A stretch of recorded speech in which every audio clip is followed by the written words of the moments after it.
le livre d'Ecclésiaste dans la Bible, et pour les personnes qui ne connaissent pas le livre d'Ecclésiaste, sachez qu'il a été écrit par un homme sage, et ce livre concerne les réflexions sur le sens de la vie.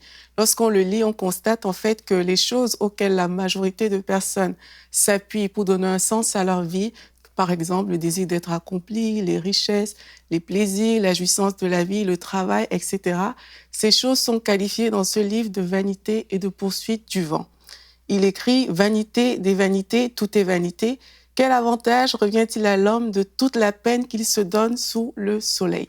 Il serait dommage, bien-aimé, d'arriver au terme de notre vie et de réaliser que tout cela n'était que vanité et que tout cela n'était que poursuite du vent.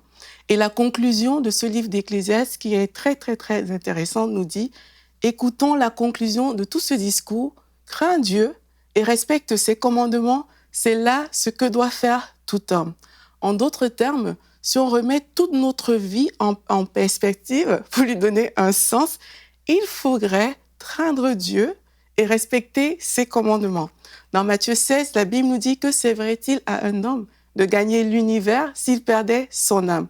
À quoi vous profiterait-il, bien-aimé, de faire toutes les choses que vous faites aujourd'hui, toutes ces choses pour lesquelles vous vous réveillez chaque jour, pour lesquelles vous sortez, vous travaillez, vous souffrez, si au final, le but, c'était rien. Ça ne servait à rien et ce n'est pas ce qu'on veut pour vous. Alors, comment donner ce vrai sens à notre vie? Mais c'est de comprendre, comme l'Ecclésiaste l'a dit, qu'il faut craindre Dieu. Craindre Dieu, c'est tout simplement mettre Dieu en premier dans votre vie, c'est d'accepter d'avoir une relation avec Jésus-Christ. Lorsque vous engagez une relation avec Jésus-Christ, il devient votre sauveur. Ça veut dire celui qui a la capacité, celui qui vous libère en fait de la vie fade que vous aurez pu mener jusque-là. Et il devient aussi votre Seigneur, celui qui désormais va contrôler votre vie pour lui donner le sens qu'elle doit vraiment avoir. La Bible nous dit que Jésus est venu donner la vie et la vie en abondance. La vie en abondance, c'est une vie qui a un sens. C'est la vie que Jésus-Christ lui-même a vécue sur cette terre. Et si vous voulez vivre cette qualité de vie supérieure, l'étape 1, c'est d'accepter le Seigneur Jésus-Christ. La seconde étape qu'on retrouve aussi dans la conclusion de l'Ecclésiaste, c'est respecte ses commandements. Alors, même si vous êtes déjà chrétien, et même si vous ne l'êtes pas encore, se soumettre à la volonté de Dieu, c'est ça qui donne un sens à la vie. Vous savez, la Bible nous dit que Dieu a créé, il a formé des plans et des projets parfaits pour la vie de tout être humain sur la terre. Et lorsque vous acceptez de vous soumettre à ces plans, à cette volonté, en fait, vous entrez dans le couloir de votre destinée.